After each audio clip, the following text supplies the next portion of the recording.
Next question is from Manisha. We have heard that in our culture there are many ways to boost immunity with the local resources available at home. Could you shed more light on building resistance using home remedies? Well, building up immunity is not going to happen overnight, this we must know. Generally, I believe, for a variety of reasons, looking at the lifestyles, looking at the food patterns, I think this must be checked, this must be medically checked. I think southern Indian people are having a better immune system than a whole lot of other people in the world, simply because of the food patterns and the practices and the weather and various other aspects. You must understand, in a tropical climate, there are more life forms than anywhere else, including microorganisms. The number and the variety of them is very, very high. So living in this land itself, the system becomes more resilient because we are exposed to these things all the time.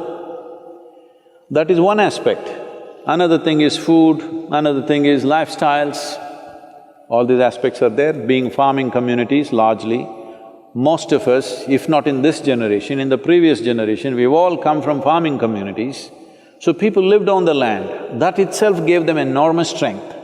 In most other parts of the world, over 80% of the population moved away from farming probably 100 years ago. In India, we've just moved away from the land only in the last 25–30 years ago. This benefit is still there with us. It will not stay with us if you're continuing… if everybody starts living in high-rise apartments without being in contact with the ground and start living like lab rats, protected from everything, well, our immunity also will go down. But I think we still have this advantage. But right now, what can I do to boost my immunity? As I said, it's not an overnight solution, but in a period of time, you can do this. Well, let me talk about very common things available. One thing is, I must say this, we are sacred ash people, we're always ash smeared one way or the other. There are different types of ashes, if you know how to use it. I can't go about giving you instructions of this over the on the web, but if you learn to use it properly, it helps. Neem is available almost right across the country except in the mountainous places. Daily consumption of neem leaves. Turmeric is anyway available. Now they are making what is called as nano-turmeric, where the absorption rate is way higher than the normal turmeric, which also greatly enhances your immune system. If you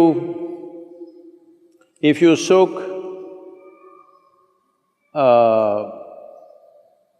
the gooseberry or the amla or the nallikai in honey overnight, along with some broken pepper, black pepper or green pepper. Green pepper, I'm saying for those of you who are in other countries, green pepper does not mean chili. We mean to say raw pepper. The peppercorn, when it's raw, which you might not have seen in most parts of the world, here it's common for us, it's available. So, soak it in honey and every day about 3 spoons, 3 times a day. It works best, all these things work best when you're on an empty stomach, that's the first thing that you take. If you do these things, you can see a significant increase in your immune system. I would say in 4 to 8 weeks, one can see significant betterment of one's immune system. There are yogic practices which are hard to teach, but right now, just doing a chant and doing Isha Kriya, this will also enhance your immune system. Let this be very clear that this is not treatment for coronavirus, nor is it a prevention. I did my chant, so I go and do irresponsible things, it's not going to work like that. These are things you do over a period of time and strengthen your system, that The next virus that comes, you may be in a little better place to handle. That is if you're there. Yes, don't take this lightly. Do not take this lightly. Right now, it is a challenge for every one of us to stay alive through this period. That's what it means. Do not think it's some remote thing that happens to somebody else in China or Italy. Right now, if you stay alive through these 6 to 8 months, that means we have handled this responsibly. If every one of us stay alive, that means we are good. We have lived consciously and responsibly, that's what it means. This is what, unfortunately, the governments have to enforce by force, because a whole lot of people don't seem to realize that this is necessary. And they think this is some fiction.